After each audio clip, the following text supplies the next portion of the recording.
Good evening. You're listening live to the Xtreme Movie Show. I'm your host, Rob, broadcasting to you from the Xtreme Studios in the Pine Hills Palace, which is, of course, located just west of Orlando, Florida. I have with me tonight from the Great Midwest, RDV, and I also have the young 20-something from Central Florida, Professor Pixel, a.k.a. Professor Publix, a.k.a. Little E, to be determined. Ladies and gentlemen, tonight we're just going to be talking about some movies from 1980, the decade, as it were, because we just got through doing RDV, our top 10s of each of the year, reviewing some of the films that we found significant, not necessarily the best or the biggest money makers. So tonight we just slapped a shit ton of them together, or as the English people would say, a metric fuck ton. And we're just going to briefly talk about some of them and what we like about what makes them great. Nothing too detailed, nothing too hardcore, but certainly extreme since it's the 80s. Launch us away, sir. Yep, our favorite of the 80s. These are each our own 10 lists. And with that being said, my first on my list for this week, my number 10 is Conan the Barbarian. Some of you are probably have it higher in the list, but for me, how could I not include this on here? And it is just a fantastic film. It is proves that you can have someone who looks the great physique and actually captures the original story of basic Conan the Barbarian and say a few little words, and it works out fine. And dude, it's fantasy. It's this is probably the best of fantasy when it comes as far as sword and sorcery done right on screen. Definitely on the short list for sure. Great movie. Yep. All right. What is your number 10, Mr. Pixel? Oh, my number 10. Let's go ahead and put on. Just because I do love this movie, but I actually didn't rank it beforehand. But go put Child's Play up there. Child's Play is one of my favorite, just like slasher movie.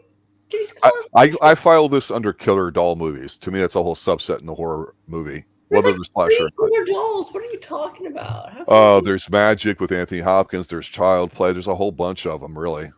If you do a deep dive, sir, it's there. The doll isn't actually the killer in Magic. The director of Fright Night. That's all I gotta say. But this is a fantastic movie. I love it. I think that the child actor in it, he's great. I've seen him actually in person now. He's obviously not a child anymore. And that'd be kind of weird if he was. It would be weird if he was. And then on top of that, Chucky himself. It's brilliant. I love it. It's fun. It's cute. He's a cult classic too. It has a little doll you can buy too. There's a version of him, and he's even spawned a TV series. So awesome. What is your number 10, Mr. Rob? I put 10 movies together on a list that I sent you. I didn't necessarily rank them because it's hard, and I think that it is hard. That's sometimes it's it just depends on your mood or whatever. I think for me, no particular order. Gosh, I did not have Child's Play on it, but it's. I know. See, it's I the ones I can remember. I was going through. I was like, okay, with each year. So I had a cheat sheet. So. Well, and you bring up an interesting idea there, because if I had two movies, say from 1980, does the second movie, if it was better from something from say 1989, would it automatically get on the loose? That's where it gets tough. So yeah. I'll just pick some movies out off my list. From the early 80s, one movie I had on there because I thought, there's a lot of horror movies, a lot of slasher, a lot of killer doll, a lot of different kinds, right? But one that's got a lot of pub over the years, and of course I have to put a John Carpenter film on there. I put The Thing on there. I think it's one of the best movies about paranoia. Obviously, it's been remade and things have been talked about. It was a bomb at the time because it came out when E.T. was popular. It's just it's a great movie with great special effects and all that too. It's a nice introduction to what it's like to do real horror on the screen. The Thing. Kurt Russell belongs to be on the list. Yes. 80s. And The Thing is a great movie and way better than what was the other one you said? That's how bad the other one was. I don't care about the other one. That one. E.T. No one gives a shit about E.T. Sorry. Right. I know. E.T. Go the fuck home. Hey, The Thing versus E.T. let's just be honest. ET's going to get mopped up. It's going to be a TKO in round 1, right? Right. Yes. I don't care. All right.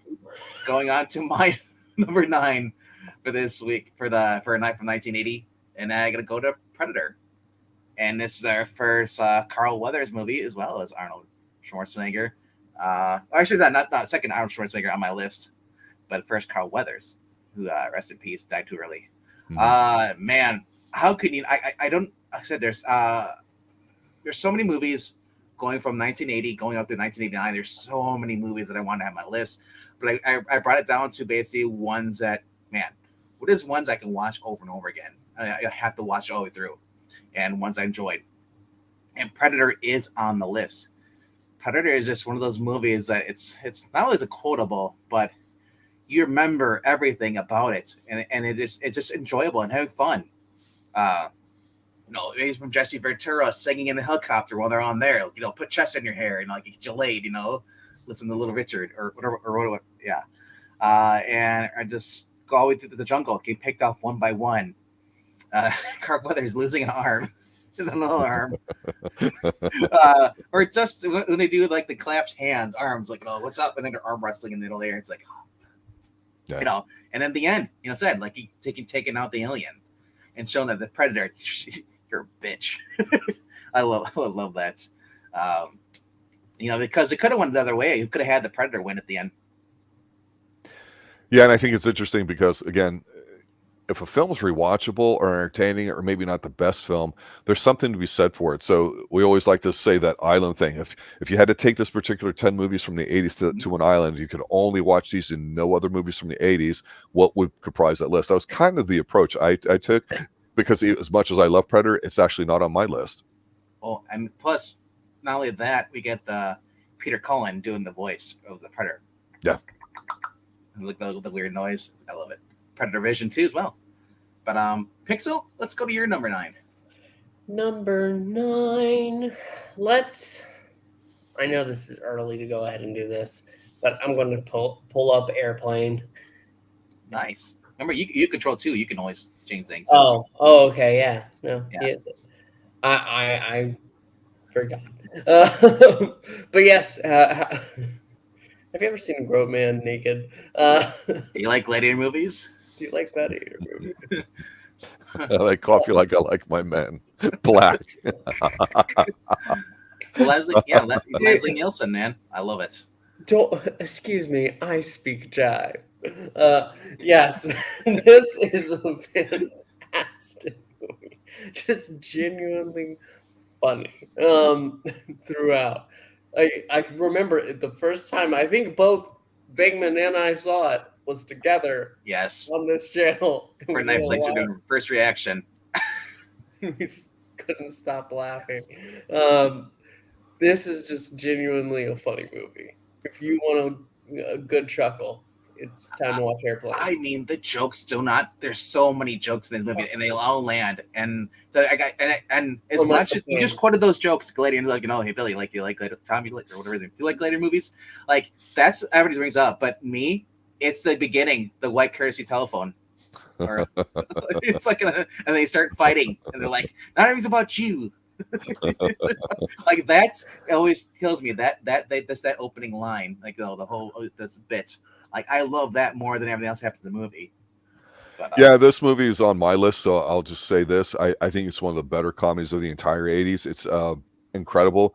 Obviously, there was a small show of about 6 episodes that came out with this that was by the same writers. And, of course, the Spawn movies in the late 80s starring Frank Drebin as Leslie Nielsen as Frank Drebin, and here they had O.J. Simpson, who was actually funny in it, too. Also, from what I understand, just hearing, not really researching, is that they're going to be rebooting this, and it's going to be if you find her, I will kill her. That guy. What's Liam his Neeson? name? Liam Neeson. Yes. Well, I can see that, because look at Leslie Nielsen. He was a serious actor until this movie.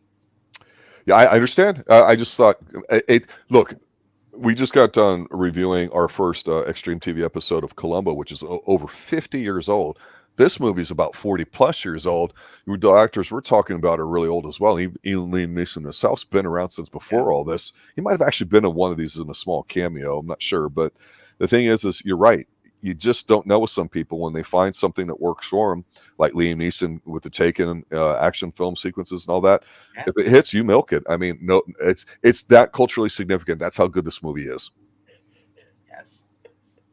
All right. Rob, do you have what's next on your list? Well, I went ahead and just added on Airplane because it was on my list. Okay, all right. So yeah, there'll be some crossovers, I think. All right. Oh yeah, so we'll be crossing the streams definitely tonight. Buddy. All right, next for on my list, my number 8 for me is going to be Footloose. Not only is it an awesome soundtrack, but an awesome cast. John Lithgow playing the priest, Kevin Bacon being the kid who comes to town. He's basically told dancing's outlawed. You're like, what? You can't dance. You're not allowed to dance. He gets Sean Penn's better actor, my brother, Chris Penn. And then he also going to say he gets shot. And I was like, Sarah Michelle Gellar is also in here. Not Sarah Michelle Gellar. It's Sarah, what's her name? Sarah Parker, right? Jessica Parker? That's what it is, yeah. Ends up is in here too as well. And just the story of a kid who basically just likes to dance. He had his, he's rocking the Walkman. He's got the cassette. He's got the Volkswagen Beetle. And just wants to get with the preacher's daughter, Yeah. Yeah, and like I said, and also what's great about this movie is you get to see the abusive or controlling ex-boyfriend of the priest's daughter actually it wasn't him. It was actually I think it might have been in Chris Penn's truck. He had the shotgun on the gun rack in the cab of his truck, which was common. You're not allowed to anymore, but it was common back then because a lot of people would go hunting or self-defense. Well, smaller towns definitely, and obviously a lot of people used to go to school with guns in their back of their cars or their trucks or during hunting season. Wasn't a big deal. So I think, without having seen this movie in quite some time, what I recall from it is that it's a fun movie. It's got it's infectious in a way. It's kind of silly because it's making fun of like the religious, hardcore, whatever you want to call it, in the 80s in a small town. And it's like, really, it's the 80s? Is this how it's going to be? But Kevin Bacon's fine in it. And when you see Kevin Bacon say, you go, this is the same guy that was in Footloose. Yeah. You said the soundtrack. You get Foreigner in here too. What's the other one? You get the what was it? The girl from Jefferson Airplane or Starship was in here too. Almost Paradise was a big hit from this. Well, that's Mike Reno from Loverboy. Yeah, that too. Yeah. So they got that hit came out from this too. And so of course Footloose, Kenny Loggins showing early on that he's not a one-hit wonder. He had Caddyshack before this. So anyway, so that is my number 8 this week. Or not this week, but 8 for this best decade. Decade. So next on my list, I'm going to go ahead and pull up The Karate Kid. I have seen this movie. I've seen this movie a handful of times, and I've seen it through each time. It's not like, I'll want to watch half of it right now, and then I'll finish it sometime. No, I've seen this a handful of times. It's one of those movies that somehow can capture that feeling of just growing up and feel timeless, even though it's now very timed. It's the 80s. I just genuinely feel like it's a good growing up movie. The karate part of it actually is the least important part. Yeah, for me, those Pat Morita was probably the best part of this whole entire movie. Yeah. Because me and Rob both hate Danielson. He's a dweeb. Yep, dweeb. That's right. Martin Kreese, or Martin Kove, sorry, I'm playing Kreese, is awesome in this. You kind of feel bad for Johnny. He lost his girlfriend, but he was also being abused by his sensei. Well, I want to point out 2 names off the poster because I don't really have much to add to it. But Bill Conti, that's your Rocky music guy here, and John Avildsen, I believe he was the director of the original Rocky too. So it's a good-looking film. I agree. It's got that kind of wholesomeness to it and all that. I see it. I just ain't feeling it. Okay. Yeah. Crane King is also Legal Kick. Yeah, that's right. The supposed hero resorted to cheap tactics. I mean, yeah, you could argue that, yeah, well, I didn't do it first. Yeah, but she's the second one that gets caught when when you instigate stuff.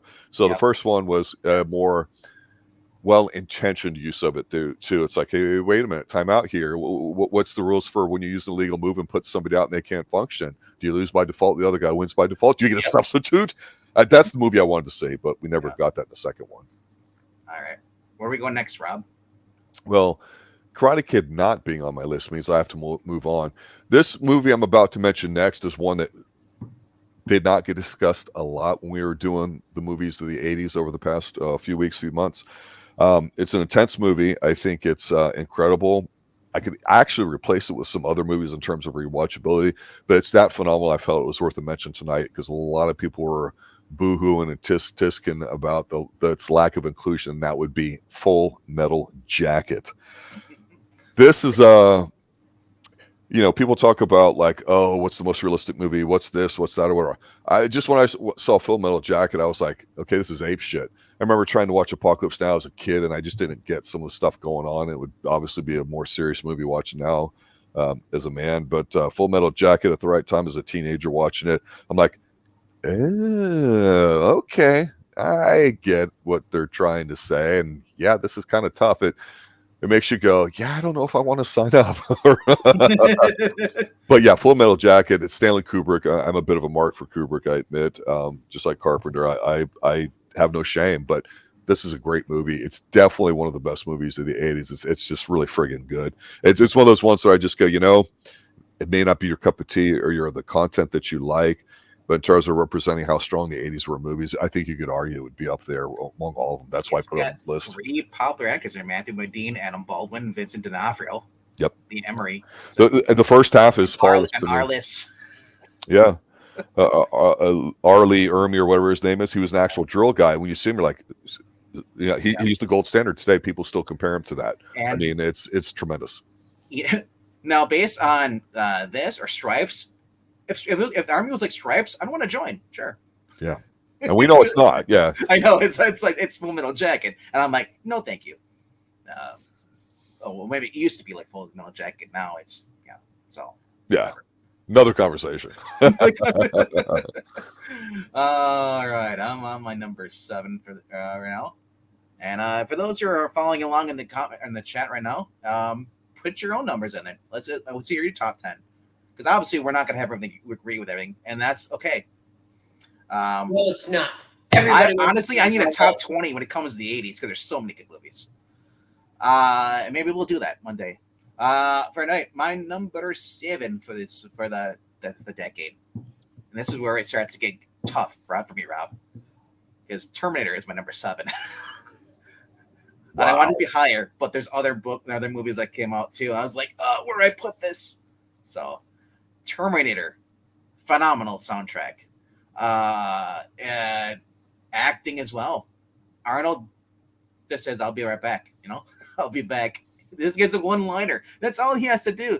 Gives a, I'll be back. And then he crashes the car through the cop, basically the cop shop there, and just starts blowing people away left or right. And he's, you got Michael Biehn, trying to basically get Linda Hamilton out of there, and Lance Henriksen, gets blown away too.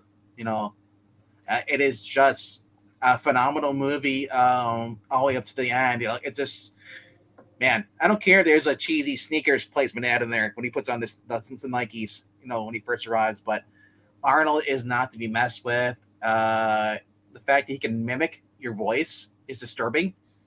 He's a cyborg. You can't stop him. You can't raise him with it. He'll keep coming until you're dead. It is just fun. And then not only that, you get to see kind of like in the beginning, you get to see this dystopian world where you see the tanks and all stuff, and they're just tank treads going over the skulls and just crushing them. Mm-hmm. Like it is just wicked. And like I said, and then you get to play the game later on, and Sega came out.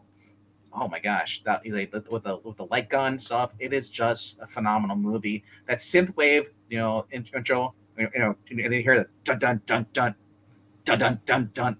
It just captures you, and like I said, I love it. There's a list too that, and it's a James Cameron film, Mm-hmm. which I didn't know until recently this year, because I really didn't pay attention who did stuff or wrote what. Oh, really? Yeah, no, I never was really into that. I was like, if I enjoyed the movie and I liked the actors and the music, then it's good for me. But now they get older, so and I think the comic books, because comic books I go by who the creative team is, and that's why based on what I read. Yeah, and again, putting all these movies out there just in these list forms for what we like. Obviously, Pixel being the young 20-something hasn't seen a lot of them. We've seen some that I haven't seen that you were interested in. We've covered here, and vice versa, and of course, what people recommended or asked what our opinion about we would cover. I think with James Cameron, as I believe when we mentioned either in our movie Thunderdome from 1984, where this one was in, I believe, or just when we were doing 1984, I mentioned how Cameron's not really got an original thought other than making movies very feminist in nature and progressive, which I have no issue with. I just think that him ripping off Harlan Ellison is something I pointed out, that he doesn't really have much of an original thought, but he disguises it well, because the type of shots you go to put in there, I think Cameron does such a great job. Whenever you watch a Cameron film, you're like, man, this looks like it belongs on a big screen. The experience is better on the big screen. Not all movies I think are that way, or they're if they're on the small screen, they're not as they don't lose as much. But one of the things I want to point about this movie is that Stan Winston is the guy that did the makeup. If you just go look at all the stuff that he did, that's fine. The way the lighting looks and stuff like that, I always loved the Carpenter movies that had Dean Cundy on it, who also did Back to the Future and a bunch of other stuff in the 80s, some really great looking films. But then the type of shot also, that the director chooses and says, okay, how you're going to light it? Well, this is how I'm going to shoot it. Cameron was always ahead of the curve when it comes to technology and implementing, and so I don't think he gets enough credit for that. People really just talk about the nature of his films and the themes rather than a technological part. And I just think that no matter what you think of Avatar and all that stuff, when he gets a hold of something, he has a vision, he executes it perfectly. And in Terminator at the time, people were like, what the fuck is this? Who cares if it's not original? Plus, these are Ray-Bans, right? I don't think those are. I think Maranya was telling us about glasses, if I recall correctly, but maybe it wasn't this movie, it was another one. I forget the name of them, but we were talking about prices of them, where they came in. Maranya, I swear we had that conversation. I feel like these are the Miranda glasses. That's what they kind of look like, but sunglasses for them, though.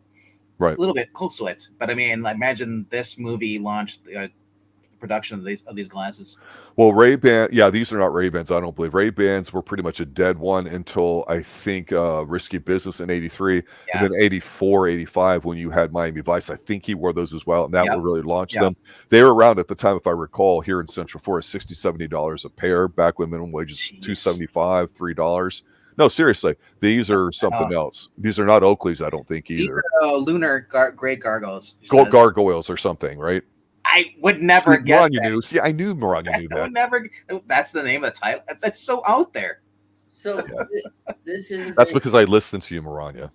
This is a great movie, but every time all I can think about is your best friend goes back in time and bangs your mom, and now he's your best friend and your daddy. Now he's your best dad. We never said that time travel was a solid idea, because it gets worse as it goes on. The time travel ideas. That actually takes us to my next pick. Yep, which is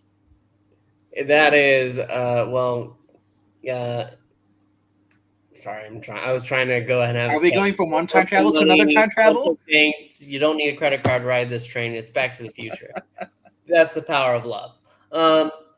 Back to the Future, we talked about this just a few weeks ago, actually. It made our top 10 because it really is just one of those movies that you see it is almost perfect in just what a film should be. Family friendly, too. Family friendly, absolutely. Performances off the charts from Michael J. Fox and mostly Christopher Lloyd. Let's be real. But just it's simple. You watch him, you can see him disappearing. That's not how time travel works. But you still are just totally captured by it. And he totally almost banged his mom. He totally almost banged. Speaking about banging mothers,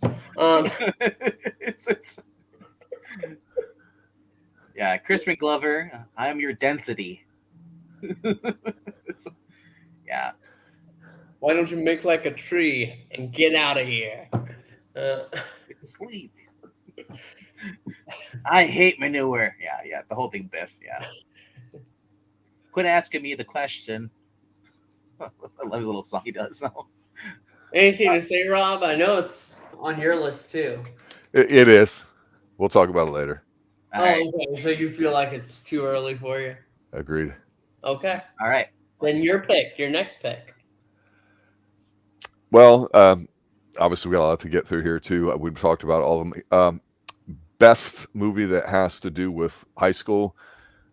You know what today is? 3/24/24, which is kind of interesting date. 3 goes on 24 8 times, and 8 8. You can say it's 1988. Oh, but 1984 there was a movie called The Breakfast Club. It's Breakfast Club Day. This was the Saturday, I think it was, that they were supposed to be in detention. I just like, oh, interesting. We're going to be talking about that, even though it's not Saturday. But for me, the best actual high school movie of all time, even though there's a lot to be said for John Hughes films, and particularly that one everyone loves, it's Fast Times at Ridgemont High. It doesn't get the love. It's tremendous. Really, really good film. Deals with a lot of adult themes. It's definitely a lot more realistic look into it. I think directed by a woman as well too. And sometimes women can look at things and see the realistic stuff about it that guys don't, or something. I don't know. Their abortion, teenage pregnancy, those. Dating, hanging out, Led Zeppelin. I mean, arcades, the ball. Yeah, it's a great film. Great film. It's one that somebody should watch because yes, high school is a lot like that. I mean, just getting a pizza delivered to your classroom, you can't do that anymore. Yeah. I still say Sean Penn was great in this because he played himself. Oh, he was fantastic. Absolutely. Absolutely. And then he became full of himself. The older guy that has a stereo system, real nice stereo system. Boy, the women would like that if they were in high school. I mean, all of it. It's a great film. Yes. Judge Reinhold is probably his best role. Is the pirate working at the thing. He's got the little parrot and he's driving the car. I love it. All right. my number 6 for me. For that is going to be Raiders. Okay. Yeah, Raiders has been fun. Raiders of the Lost Ark, or if you want to call it, we'll never call it Indiana Jones because that's the next movies. Or I should say Indiana Jones is probably the third movie. Yeah. For Raiders, Harrison Ford. I like him better as Indiana Jones than I do like him as Han Solo. Not to say he's bad as Han Solo, but he just excelled at this. The wit, the charm, the archaeology, man, made me really want to just learn more about archaeology and stuff. This movie, how accurate is it? Probably not that accurate, but I mean, it takes place going against Nazis. The dude's got a bullwhip and he carries a gun, and just so much humor. John Rhys Davies is in here too, and it's just fantastic. I leave even when they're flying a plane. They show the plane and they show the map. It goes, dude, little dots. I love that, and it kind of transitions between. You can kind of see where they're flying, and then the map. It's the music. It's just fun all the way through. Alfred Molina gets killed within the first 5 minutes, sadly, but he gets revenge in Spider-Man 2. Great film. It's on my list too, so I'll just pop in and say I agree with what you're saying. I pop hard for adventure stuff when you have map, because if you feel like you're going somewhere different and it's a new locale, it just hits me like a James Bond film when you know you're going somewhere. It's like, well, Hugo Drax has a place here, and now we're going to go to Venice. Now we're going to go here, and you're like, take me to it. Let me see it on a map. Nobody has cell phones. Yes, thank God. It was just the point where you word of mouth or you send letters. That was it. Yeah. It's also on my list, but I'm going to talk about it later. All right, let's go to your next one on your list. Your number 6. The next one on my list. Okay. There's something very important to remember, because I know nobody's going to agree with me, but this isn't for you. This is for me. I know it's for you. And now it's time for some spectacle, some fantasy, some dairy doing. Where the hell is the poster? I uploaded it. Give the name. Talk it out. This is a visual and audio medium, sir. Let's emphasize one while you're looking for the other. My picture is, and now it's bugging me. Did you delete it? I didn't delete anything. Okay. Maybe you didn't do it because you ran out of room. Oh. So if that's the case, you can delete one of mine. Let's see if it'll let me. Oh, there. The Great Muppet Caper. I knew you're going for that one too. I was like, I did not delete it though. Fantastic to me mostly, but I love the Muppets. It should be obvious. The other channel I have is a puppet show. I love the Muppets. This is a fun movie the whole way through. You just have this. I think this is right up there with Airplane to me. It just always makes me laugh. Always keeps me happy. And it's just with characters I love and celebrities that are also great. Speaking of which, watch out for Columbo, our review, because Peter Falk is also in this, and he thinks he knows your story, friend. I never noticed they list the whole entire cast on this page here. Yeah, that's kind of cool. The newspaper clippings. Yeah, It's cool. Diana It's a Rigg. fun film. Alrighty. All right. What is yours, Rob?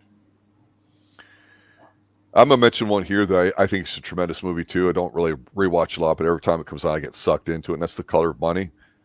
This is the breakout role for me for Tom Cruise, and it showed me, it was my real serious introduction to Paul Newman and how well of an actor was. Even though I'd seen some stuff in it, my parents had him on and all that, I just didn't get it. And working in a grocery store later on, and I would see Paul Newman's salad dressing, I'd be like, oh, it's this guy from The Color of Money. Phenomenal performances all the way around. I know some people are like, take that, Tom Cruise, you can't act like that, but you didn't have to. He's really good in it.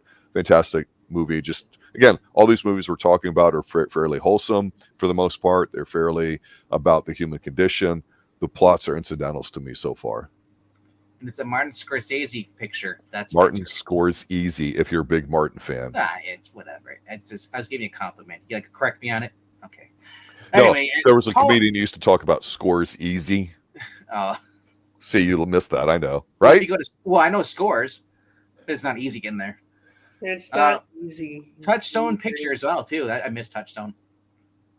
But awesome movie about pool and about it's about a guy, training his legacy character, but also feels threatened towards the end.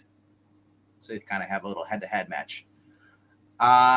So my number 5 then for this is going to be for the decade. Superman 2.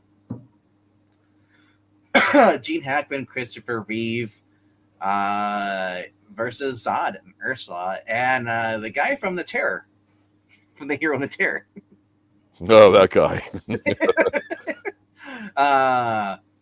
The world's greatest criminal mind, mastermind, teams up with Zod to take out Superman. And then this is when Superman basically was gonna, because Lois Lane figures out he's Superman, and they're gonna like be together. He takes away his powers. He ends up being bullied, at the diner. So Superman but Zod and them come, so he basically has to get his powers back. But Lex Luthor doesn't know that he doesn't have his powers. Actually, no, wait. He does. He does have his. I think how he basically gets his powers back.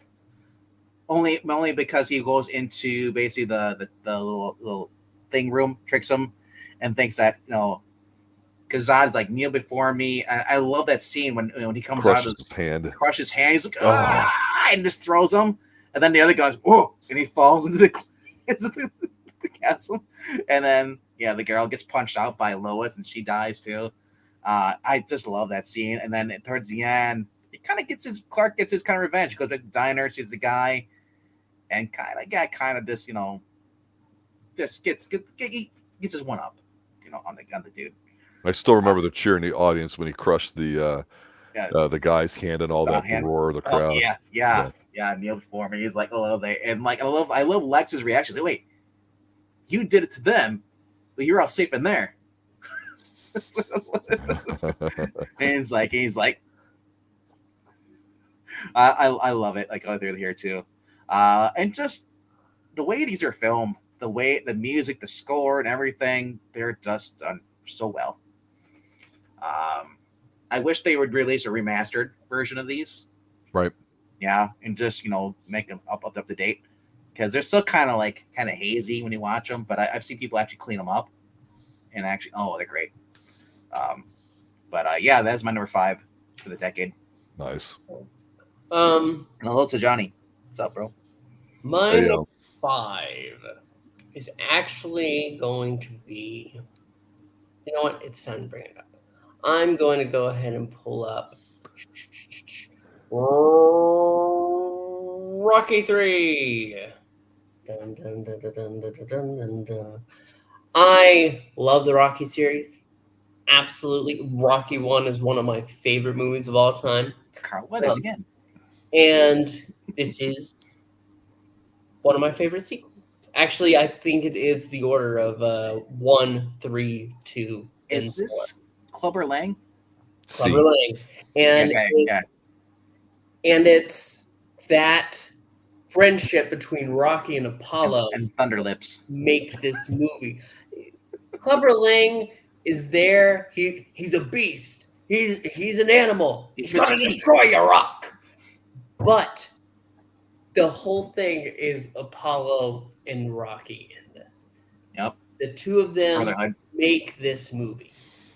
Just that relationship. It's fantastic. And I know y'all have another Rocky movie to talk about later, but I just had to bring up 3. That's for me. Nice. Rocky's so good; it has to be twice on this this live stream. All right, Rob, where are we going next? Well, we've only got a few more films left, so I'm starting to look at the ones in the order I want to talk about. So for me, the next one would be one that we had covered, and I actually think it was the debut, correct me if I'm wrong, or I don't care, of our movie Thunderdome, and that would be Rambo, a.k.a. First Blood.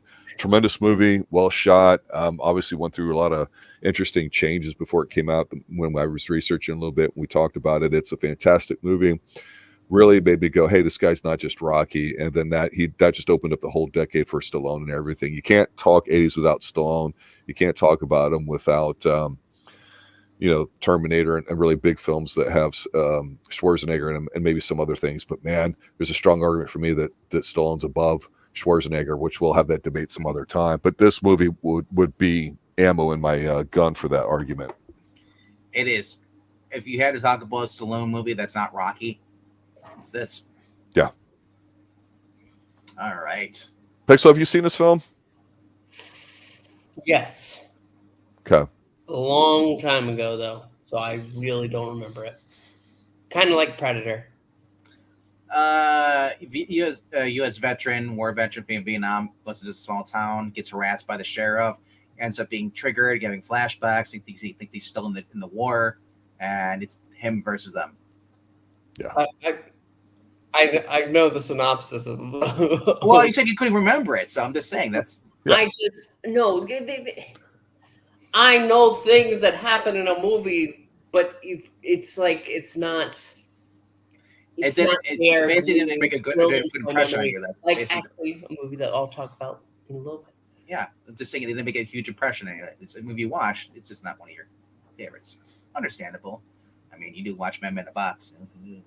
No, I don't watch it. All right. Next one, number 4. It's going to be Highlander, because there can only be one. Dude. Oh, man. Highlander, awesome freaking soundtrack, awesome storyline. I don't give a care that he's a Frenchman pretending to be a Scottish person. And I just love everything about it. The whole lure, because he's immortal. Sean Connery basically trains him how to live and basically train him for the prize coming out basically at the end after the immortal game. Whoever the last one is, the one who lives the longest. Every time he cuts someone's head off, you gain their power, their immortality, adding more years onto you. And not only that, it's like I said, you have the Kurgan coming after him. The guy who originally killed him the first time is coming back. Played like Clancy Brown, awesome actor. they're now into the modern era, and he's an antique dealer, and he opens up with him fighting against a guy in the Madison Square Garden, and he cuts the guy's head off, and the cops are like kind of like they got a body there and they got the head, and he has to hide his sword because he's so up in the rafters, so they wouldn't because he had to try to get out of there.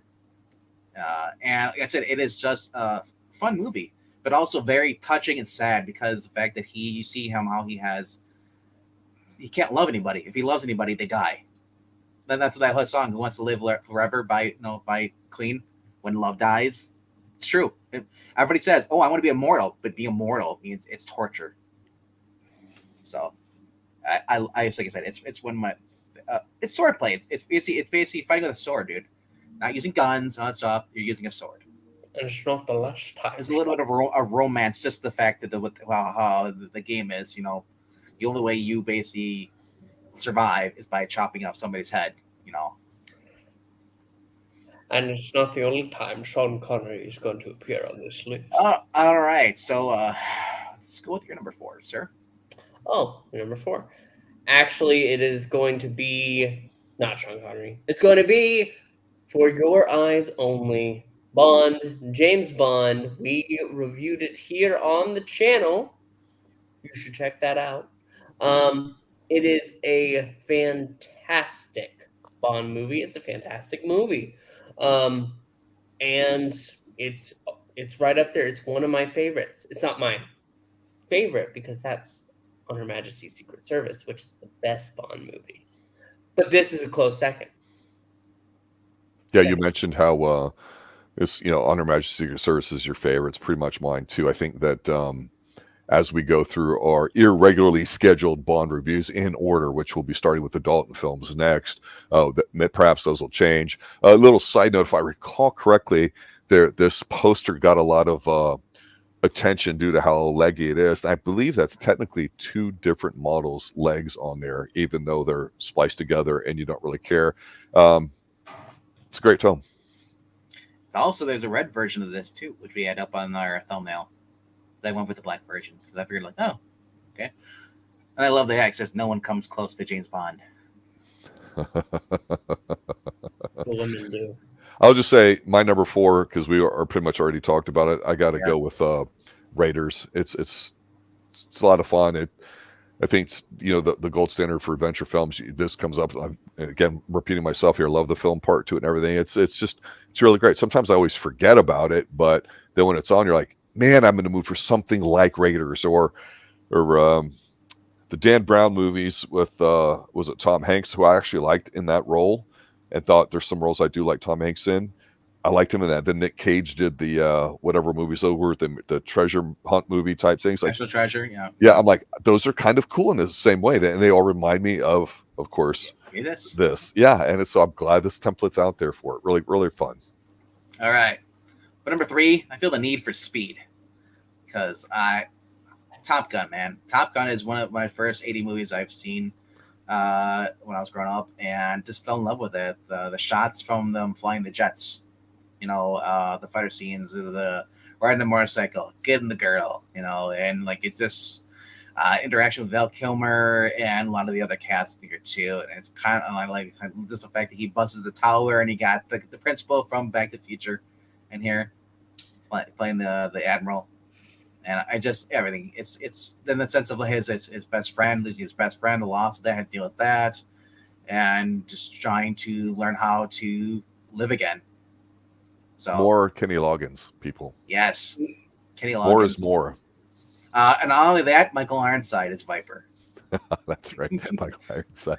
I forgot about that. Yes.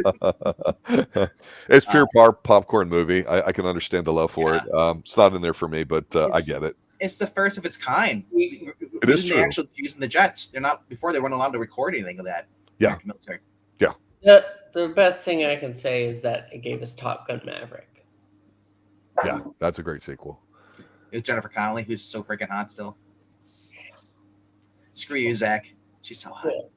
Oh my gosh, Zach doesn't think Jennifer Connelly's hot. All right, moving on. Pfeiffer is hot, and he doesn't think. Let's go. We're We're We got running out of three time. more. We got three more. All right, my turn. We're actually going to go not to Raiders. We're going to go to The Last Crusade.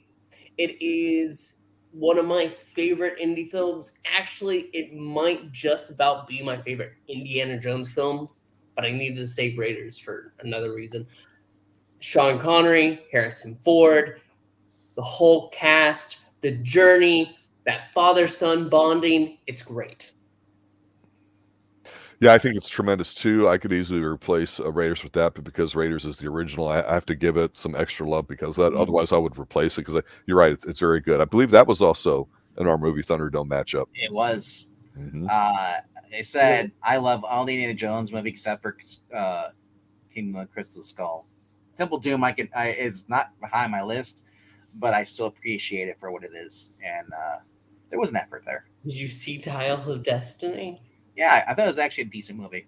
I thought it was okay too. It wasn't as bad as Kingdom of the Crystal Skull. No. I'll just say I was completely insulted by Dial of Destiny, one of the worst films I've seen in a very long time, and we'll just leave it at that. Okay. All right. Where we My going third next, Rob? movie, would be one we already talked about, so there's not much more to say. But it's what Pixel just recently mentioned. That's For Your Eyes Only. I think it's a quintessential Roger Moore film. It's a balling back to basics type. It's immensely rewatchable. It's just a beautiful film. There's a charm to it that even though Moonraker's goofy and I can overdose on that, if I had to narrow it down to Roger Moore films, this one really sticks out for me. Would be a great entry into the Bond franchise for getting an idea of what it's like if you knew nothing about it. Very simple, very basic. The Bond women are tremendous in it. Mm-hmm. Love this film. I every time it's on, I'm like, all right, I'll watch it. I know it's on. I know what's going to happen next. I know what they're going to say, but it's just really watchable. Love it. Nice. My number two, and as much as I love this movie, I admit there's one more up ahead of it. And 10 years ago, I would disagree with me currently now because I'm such a huge fan of this film. My number two is Ghostbusters. It is just the perfect comedy, sci-fi mix-up, story-wise, everything. Music score, like I said, the story, these guys capturing ghosts, it led to an awesome cartoon series, which I watched first before I watched the movie. And like I said, there's so much you can do with this franchise. And I kind of feel like they're kind of like, I saw the latest one. The latest one was all right. Wasn't the best, but I feel like they could do so much more with it. But they're kind of like, they don't know where they don't know where they want to go. Like they're just too kind of holding on nostalgia and not really wanting to venture out too much. But honestly, like I said, getting this movie here, everyone here is either a SCTV or a Saturday Night Live, alumni, and honestly, you can't capture the same emotion anymore. I don't. And no disrespect to anybody who's in the later sequels, or who I honestly. Major disrespect to the people in 2016 because that was old SNL versus new SNL, and new SNL sucks no matter what you're doing. It's just they're not funny, and that's what they don't understand with this. Dude, aim for the chick with the flat top. Are you a god? There's so many quotable lines in this, so many one-liners. They knew what they wanted to do. They made the movies focus around Venkman, which was smart because Venkman was the rebel. He was the one who wasn't serious about everything. And that's what made the movie so much fun with Bill Murray being the lead. You had the other guys in there playing their parts expertly.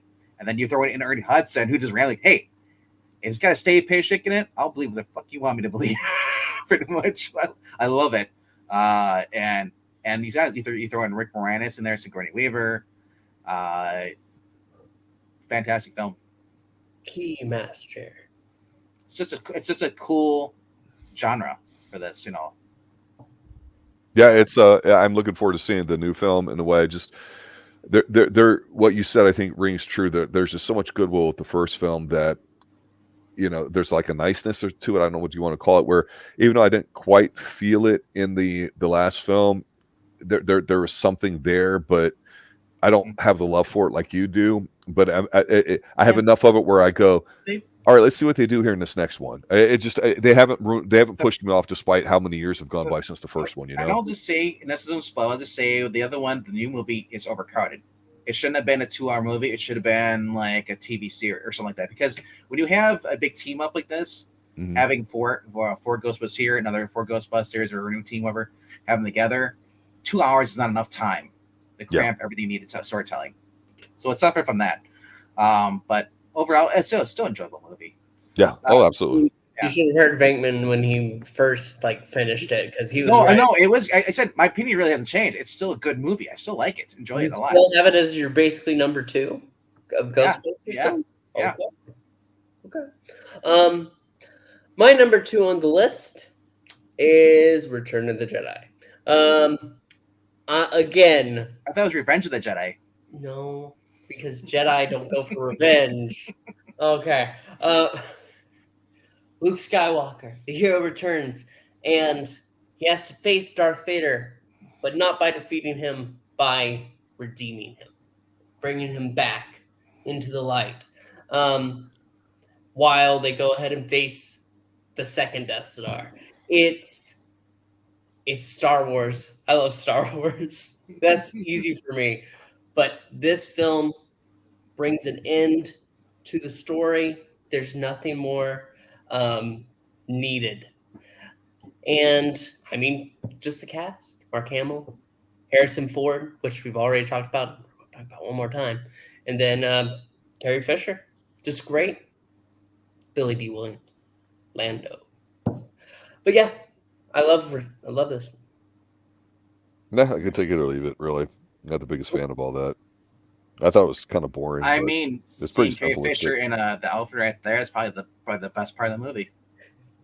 No sexual chemistry coming off the screen with her. She was just dressed scantily, but that doesn't mean you're sexy. You know, there's a difference, and I thought it was very watered down. Some guys like ugly women. Some guys like good-looking women. It's their preference, bro. There's a difference between physical attractiveness and also the sexual chemistry that somebody reeks off. Like someone high could be 60 years old. People go, ooh, gross, she's dried up. But then you look at her and you're like, she's got it. It doesn't matter. I'm saying Carrie Fisher had that sexual energy, bro.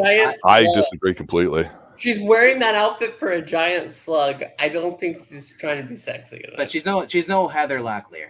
But that photo shoot, her in that bikini is very nice. It's just saying there's two aspects to it, and she only has one. That it's such a sanitized film. I understand it, but what is your for number 2? It's one that we had already talked about, guys, and it's Conan the Barbarian. It's what you had said at the beginning there, RDV.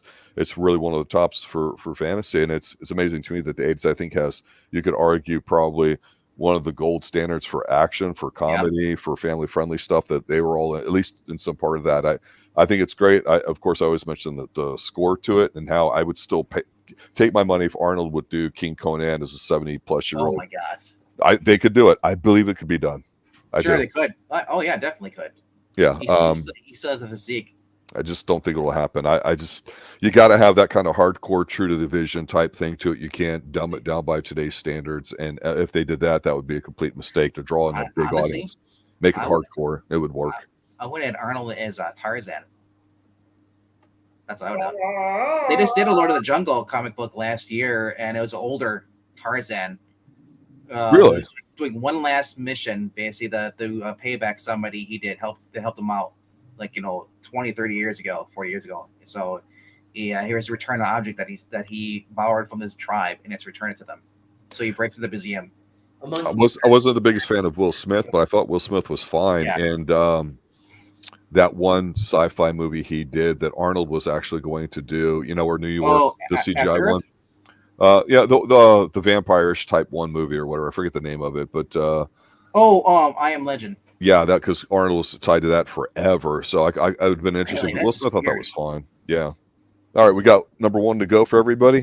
Yep. My number 1, my favorite movie of the decade, and arguably so because I love the soundtrack. It has the best soundtrack of the 80s, but it also has the best storyline. A to B, it's East versus West. It's a man against man.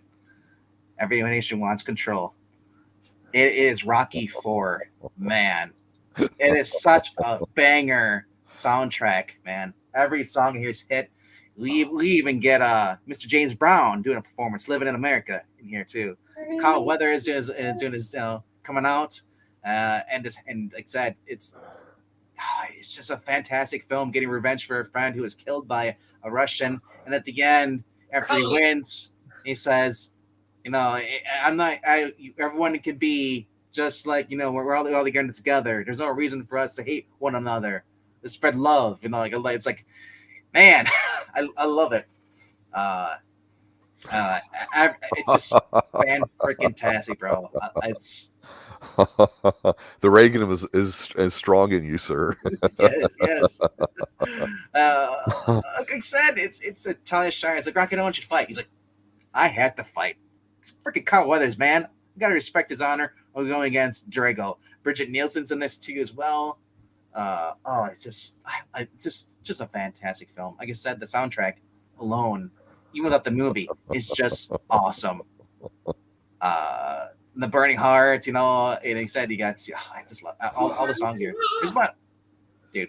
Like I said, it's always been my favorite Rocky film. I love Rocky 1, but Rocky 4 is, if I had to choose, man, just because the soundtrack alone and just the whole East versus West, the whole everything.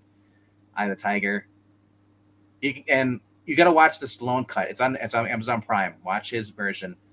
I don't think I actually have. I might give that a shot. Yeah, actually, that's the point. Yeah, there's no Paulie with the robot. They cut that shit out. Thank God. You don't want to watch Paulie fucking robot. And they also cut out where his kids are watching him too, I think. Yeah. All right, Pixel, you're up. It's time. Raiders. So, as a boy, when I was a boy, whenever I mentioned reviewing the James Bond movies, you brought up a point a long time ago talking about specifically that they're male fantasy. Like, you want to be James Bond. He goes around, he gets all the girls, he's doing all these important missions, and it's simple, quick, most of the time. This is my version of that. When I was a kid, this was everything. The maps, going place to place, finding secrets and all that history, all while being cool with a whip. This was it, and I love this movie still. It's still one of my favorites. I can watch it at any time. When we talked about Last Crusade, I like that one a little more as an indie film, as an Indiana Jones film. Mm-hmm. But this is the original. You can't have that without this. Yeah, that's why I put that one ahead of it too, just because you're right. It's everything you say is true. It really is when you think about it. Again, if you had to put some movies in a time capsule and people, had this big disconnect, and then they would pull up a few of them. That's kind of some of the ideas we think about. And of course, we've all seen different things. Part of all this, besides just having a nice conversation with people in chat and reviewing films, is might make us want to rewatch some or watch some that we haven't. And I know for me, I've definitely gone back and watched films that I haven't and have been surprised. And I'll just go ahead and say, I think it's obvious that we've already talked about this film. Not much more to say about it. And it strikes me, I keep coming to the conclusion after everything I've seen in the 80s and since then, and that's part of the reason for the Xtreme Movie Show reviewing stuff, is to go, hey, how much has my opinion changed? What have I seen new in it? But I keep going back to it. It was on not long ago, and it's still great. It's Back to the Future. I don't laugh at it. I don't smile or whatever. I just, the writing, it's the perfect blend of everything. I just, what other movie in 1980s is better than it? You could say, well, I like this one more. It's true, but I like it. I love it, but it's also just so damn good. I don't have anything more to say about it. I'm surprised because if you know me well enough, and some people would say there's a lot I don't like, I wouldn't lean towards this kind of a wholesome film, but it's just so damn good. It really is. So my number one would be that. That's I like it. I love it. I want some more of it. Yeah. That's so hard. All right. That concludes our top 30. I'm sorry, I only have top 10s. Like I said, if you have other movies on there they didn't see on there, submit your top 10 movies of the decade down below in the comment section. Curious to see what other people would saying about this, and yeah, and then I think after this, if you guys want us, I don't know, can we do top 10s of the 70s? You want to do that, Well, guys? unfortunately, with the 70s, I think little Pixel harder. hasn't seen hardly any of them. That's one of the issues ran into. So I don't know if we might want to Yeah. go with the 90s, or if there's something specific. That's kind of the theme that we've been doing at least a little bit. We definitely want to take in that direction to get some discussion. Part of it too is topically is just to get you guys in chat to go, oh yeah, what about this? What about that? So I know we went back to the 70s at one point after we did like the 90s. So we'll see. So there's probably a Pixel lot might of- actually have seen more too. There's a lot of movies of the 90s that I haven't seen too. I know that's part of it. Hey, let's go back and find this and watch it. Yeah. Yeah, it's the 80s. It was the most for me because there's a lot that I watched in the 80s. Plus, us reviewing a lot too. That's a nice MK, the top 10 video game movies. That's an idea we've had because obviously people think of Tron and other things too, but that might surprise you. And actually, I really like that as a topic, RDV. Yeah, they're really. I said, how many is there though? We'll have to look. More than you think. More than I think. Yeah. More than meets the eye. Come on, these guys. All right, though. But Uwe films. Yeah, that's it, guys. Thanks for watching, listening. Obviously, we're going to be dropping a Columbo episode, season 1, episode 1. We're not counting that on Thursday, I believe, is when it's going to drop. We'll see. 7 p.m. Eastern. So. Correct. I need to make that thumbnail. That is an incredible episode. I'll just go say, wow, it was awesome too. So be looking for that. You gonna need to plug anything really quick, RDV? No, we're just going live. We're on our own channel. We're gonna Geeky Puppet Show. Go check that out. Be able to subscribe there. But definitely, if you haven't done so, please subscribe here and also go through the catalog. Right. There's a lot you probably haven't seen us review yet. So go watch those videos. We need the watch time. We're trying to get 3,000 views at least if we can too. Right now we're at 560, so we definitely need the watch time. So if you know anybody who likes movies and wants to be part of the conversation, we do most of our shows live here on Tuesdays and Sundays. Yeah, we'll cross promote. And one thing too is I know you've gone back and regurgitated some of the older stuff in your own way there, RDV. Yeah. I've seen recently some of the individual Dark Shadows so if there's a particular Xtreme TV show that you've seen that's buried behind stuff that you guys might want us to replug and relaunch, whether it's Haven or something else that we've done, let us know that too. We've got The Prisoner. We've got more than you think. So we do a little TV on the side, Pixel and I too. So just keep that in mind. We've got a lot there that's like, wow, we've done a lot. So we just plan on doing more. Just open up a tab for the playlist for Dark Shadows or Twin Peaks and just let it go. We need the watch time. Top 10, 12 Twin Peaks moments from season 1. Yeah. Good night now. Good night, guys. Good night.